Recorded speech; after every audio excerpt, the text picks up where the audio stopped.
How's it going, everybody out there? Coach Mark here, and today what I'm going to be talking about are some of the best muscle building supplements that you might want to implement into your exercise routine if building muscle is something you're interested in doing. So in my opinion, I'm going to go through some of the best ones, and listen up. You're not going to need much more than a pen and a pad, so just take some notes and follow along.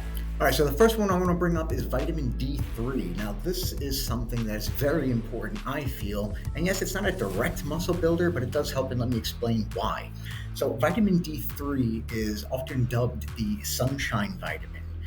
It plays a crucial role in maintaining overall health and well-being, primarily known for its role in bone health.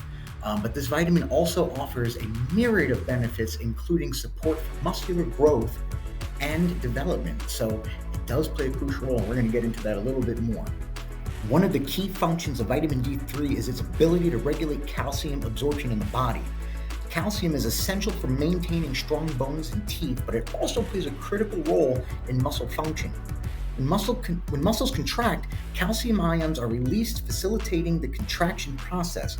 Without adequate calcium levels, muscle contractions may be weaker, leading to decreased muscle performance and potential fatigue. Additionally, vitamin D3 has been found to influence muscle protein synthesis, which is the process by which muscle repair and grow after exercise-induced damage. Studies have shown that individuals with higher levels of vitamin D tend to have greater muscle strength and mass compared to those with lower levels. This suggests that vitamin D may play a direct role in promoting muscle growth and enhancing athletic performance.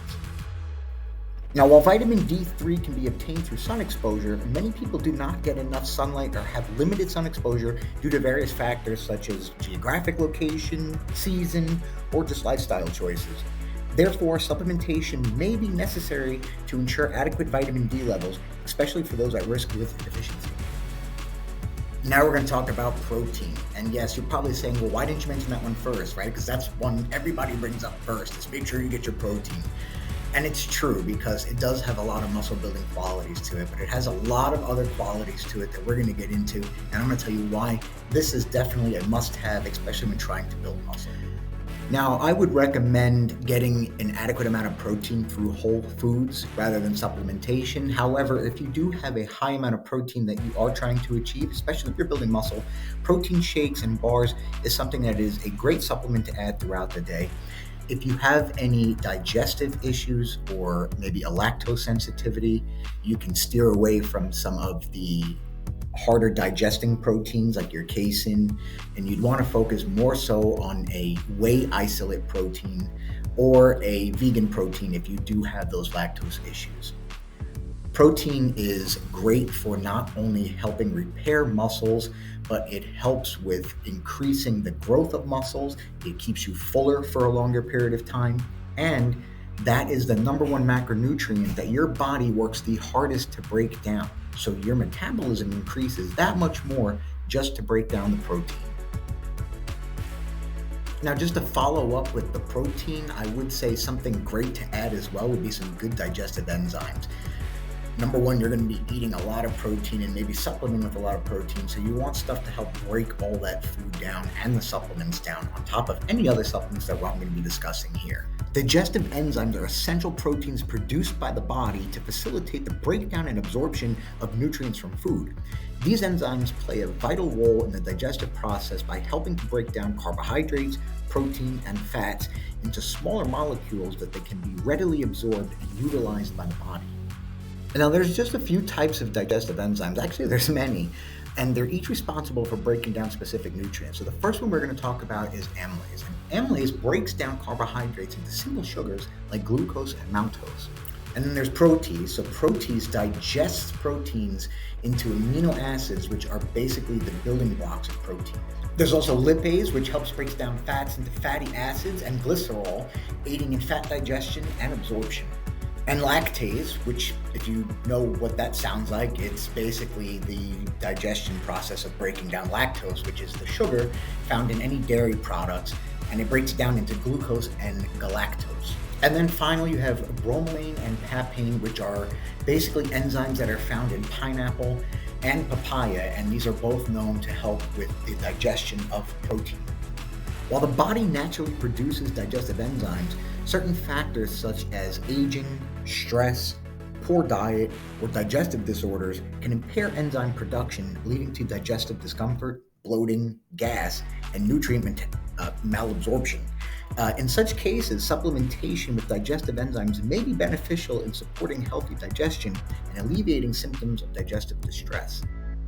Now, one of my must-have muscle building supplements is, yes, of course, you might have guessed it and was waiting for you to mention it, but creatine monohydrate. And I think the monohydrate is the best because there are different sources of creatine. Now, creatine monohydrate is one of the most researched and widely used supplements in the fitness industry. It's renowned for its ability to enhance strength, power, and muscle growth. It's naturally found in small amounts of foods like fish and meat. And creatine is nitrogenous, so it's organic acid that plays a crucial role in the production of adenosine triphosphate, which is ADP, we're going to get into that a little bit later as well. But it's the primary energy source for muscle contractions during a very high intense workout or motion. Supplementing with creatine monohydrate has been shown to increase intramuscular creatine stores, allowing for more rapid ATP regeneration during short bursts of intense activity, such as weightlifting or sprinting. This can lead to improvements in strength, power output, and exercise performance, making creatine an attractive supplement for athletes and fitness enthusiasts alike. Numerous studies have demonstrated the efficacy of creatine supplementation in promoting muscle growth and hypertrophy, particularly when combined with resistance training. By enhancing cellular hydration and promoting protein synthesis, creatine helps increase muscle mass, improve muscle fullness, and reduce muscle breakdown, leading to greater gains in lean body mass over time. So, in addition to its performance-enhancing effects, creatine monohydrate also offers various health benefits. Research suggests that creatine supplementation may support cognitive function, which is basically improved brain health, and provide neuroprotective effects against neurological diseases. Furthermore, creatine has been investigated for its potential therapeutic applications in conditions such as muscle wasting disorders and age-related sarcopenia and certain other neuromuscular diseases. Now, the next must-have supplement that, in my opinion, I feel you should have, actually it's two and possibly two combined, would be your BCAAs and your EAAs, which are basically standing for your branched-chain amino acids and your essential amino acids. Now, both of these aid in muscle recovery and growth, but there are other benefits that come along with them, and they both serve a little bit of a different function in the body, and we're going to go over that. BCAAs consist of three essential amino acids: leucine, isoleucine, and valine. These amino acids are unique because they're metabolized directly in the muscles rather than in the liver, making them readily available for energy production and protein synthesis during exercise. Among the BCAAs, leucine is particularly noteworthy for its role in stimulating muscle protein synthesis, which is essential for muscle repair and growth. Studies have shown that supplementing with BCAAs, especially around or during exercise sessions, can help reduce muscle breakdown, decrease exercise-induced fatigue, and promote muscle recovery. Then, on the other hand, you have your EAAs, or your essential amino acids, which comprise of tryptophan, threonine, methionine, lysine, histidine, and phenylalanine. That's a tough one to get out there. But these are great for cellular repair and various physiological processes throughout the body, and you must get these through dietary sources, not supplementation. Now, some people just drink branched-chain amino acids or they drink it throughout the day. Again, I suggest having it either during your workout or right after your workout. And also, I suggest having a blend of both branched-chain amino acids and essential amino acids. Why? Because I feel like if you combine both and get all of your essential acids in one drink, now you're not only maximizing protein synthesis, but you're also optimizing muscle recovery and growth. So why not just get them both in at the same time and get a blend? And of course, I had to mention a pre-workout, a good pre-workout. And I'm going to tell you why. And some might say, well, a pre-workout doesn't necessarily aid in muscle building. However, hear me out. If you have a good pre-workout that gives you good energy, you're going to work out harder in the gym, leading to more muscle fiber breakdown. And then in combination with some of the other supplements will aid in repair and growth, right?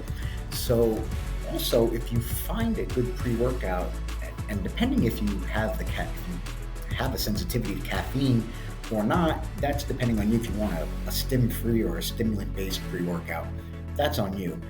However, two main ingredients I like to look at, especially in a pre-workout, is one I've already mentioned, creatine monohydrate, and another one is beta-alanine. And we're going to go over both of those. But I feel like having a good pre-workout not only will push you to a harder workout, aiding in more muscle growth, but will also push you past some of that exercise fatigue that you might experience, and you actually will get in a good mindset to get ready for the gym and go get a good workout in, right?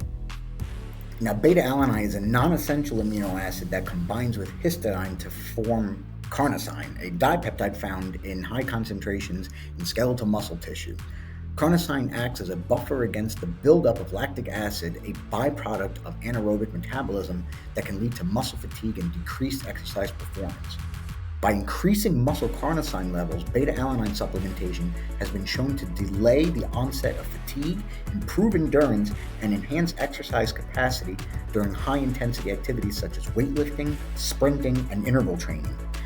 Including beta-alanine in pre-workout supplement can help athletes push through tough workouts, maintain intensity for longer durations, and achieve greater training adaptations over time.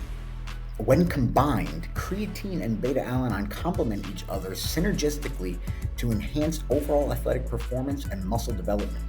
By increasing energy availability, delaying fatigue, and supporting muscle recovery, these two ingredients can help individuals train harder, lift heavier, and achieve better results from their workouts.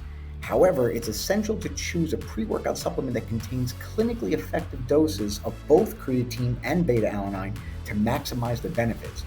Additionally, it's important to follow recommended dosing guidelines and avoid exceeding recommended daily intake levels to minimize the risk of potential side effects. All right, so there you have it. So in my opinion, those are some of the best supplements that you can include in your routine to aid in more muscle growth and, of course, recovery, starting with a good pre-workout, having your protein intake. That's very important, obviously, for certain reasons. Definitely having your recovery with your BCAAs and your EAAs, that beta-alanine, especially when combined in that pre-workout with that creatine, that's really going to aid in some good results. But remember, this is just a recommendation. These are, in my opinion, the best supplements when going naturally to build some muscle. Of course, you always want to consult with the doctor first just to make sure that these are safe for you to take, see what their opinions are, and that's basically it. So if you like the video, go ahead and subscribe to the channel, hit that like button, and we'll see you on the next one.